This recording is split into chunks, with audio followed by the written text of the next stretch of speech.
Galnet News Digest, 5th of March 3310. We read the news so you don't have to. In this week's news, with the focus moving to Titan Leigong, we look back to Taranis, forward to the future, and consider the ethics of interspecies warfare.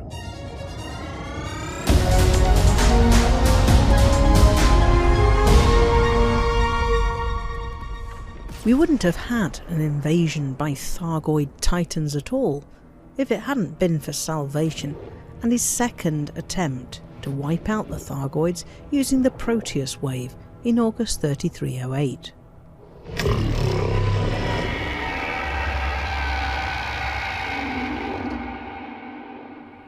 In retrospect, the sound that was heard in HIP 22460 after the Thargoids overcame the Proteus wave, the sound interpreted by Seojin A as "we see them, we are coming," was the sound of a Titan vowing to come to the aid of the Thargoids Salvation had attacked.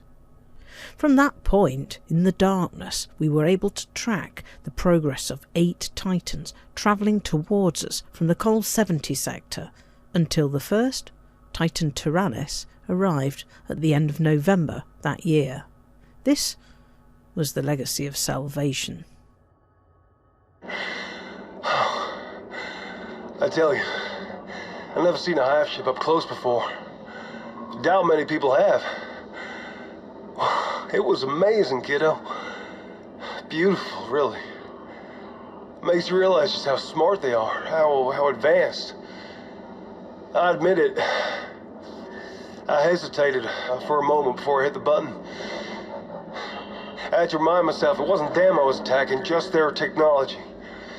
As if this microid virus of theirs even works. Salvation had meddled with the Thargoids before that. He and his corporation, Azimuth Biochemicals, plotted with Inra to use a biological weapon against the Thargoids. They knew from experimentation that the mycoid virus caused the Thargoids a slow and painful death. But they used it anyway, against the then equivalent of a Titan. They fooled a highly decorated commander, John Jameson, into firing a missile loaded with the mycoid virus into the hive ship. The recordings he left behind make it clear he had no idea of the suffering it would cause.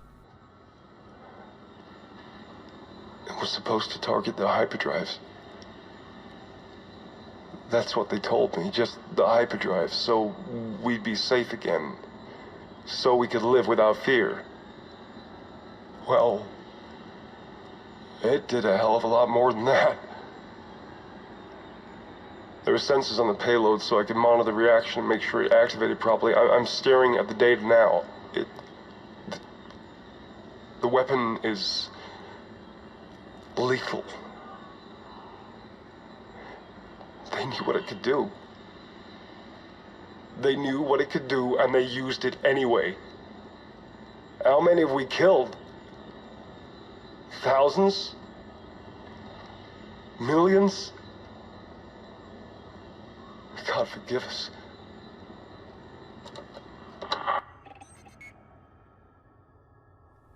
Jameson's ship, sabotaged by Salvation's allies in Ra, crashed into a moon in the HIP 12099 system.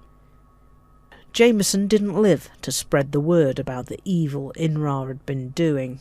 Now it is Aegis, not Salvation, that is attempting to drive out the Titans that Salvation effectively summoned.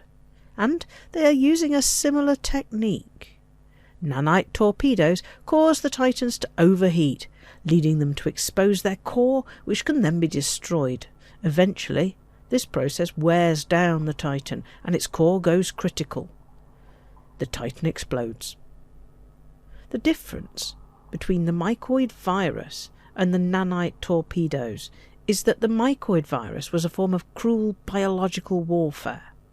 The nanite torpedoes do what Jameson thought he was doing, destroying the mothership without killing the individual Thargoids.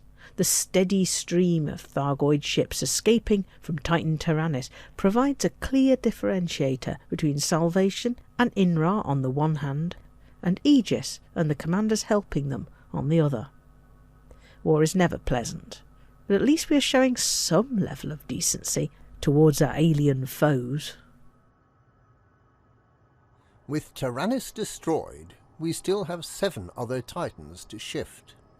It looks like it may get increasingly difficult to exhaust their resources. They have more systems and spire sites under their control, and that gives them far greater resistance to attack than Taranis. It's likely that we'll have to drive the Thargoids out of the systems surrounding the Titan and shut down the spire sites that deliver resources to the Titans before we can mount an effective assault on the Titans themselves. It may be a long job, but humanity has found new hope, and the work is already underway to undermine the support network of Titan Leigong in HIP 8887. It may be a few weeks before the next Titan falls, but fall it most certainly will. Soon we may be able to enter the caustic cloud that surrounds the wrecked Taranis. What strange materials might we find there? Will there be ship parts that can be salvaged and reused? Will we gain access to biomechanical technology that we can use to improve the performance and capabilities of our ships? The story goes, after all, that the frameshift drive was reverse engineered from Thargoid technology.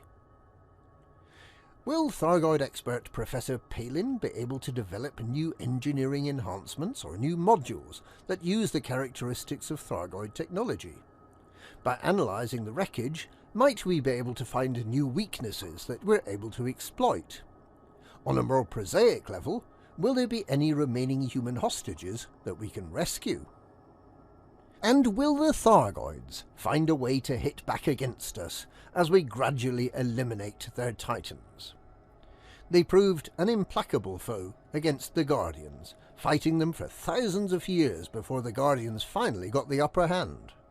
It seems unlikely that the Thargoids will meekly return to being a minor nuisance in the Pleiades. Perhaps one day we'll be able to visit the Thargoid home systems. But before all that, we have work to do. And that's this week's Galnet News. Galnet News. We read the news so you don't have to.